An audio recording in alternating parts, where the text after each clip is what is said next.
So I was trying to log into TikTok, Facebook, and a bunch of other emails. I haven't touched myself as a founder of my Amazon guy in a few years.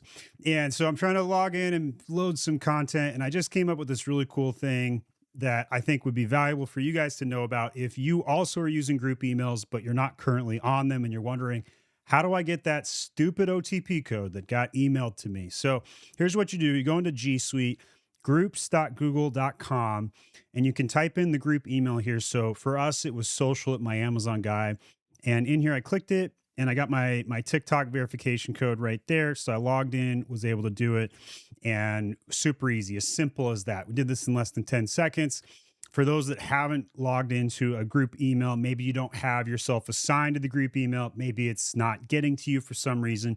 This will short circuit the ability to access an inbox with those group emails very easily at groups.google.com.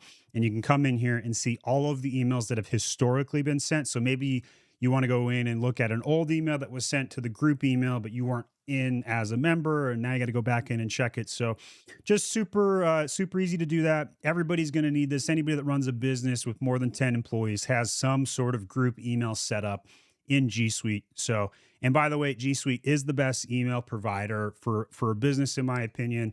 And I'm not paid to say that. It just is.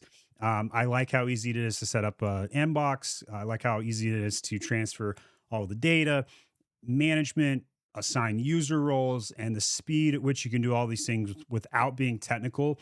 And whenever I get stuck, I just, I go look up an AI. I'm like, hey, how do I access a group email inbox? Oh, you just go to groups.google.com. Super easy stuff like that. So hopefully that's helpful. My name is Steven. I'm the founder of My Amazon Guy. If you have other business type questions or technical questions on how to run your business, post it in the comments and I'll shoot a video on it.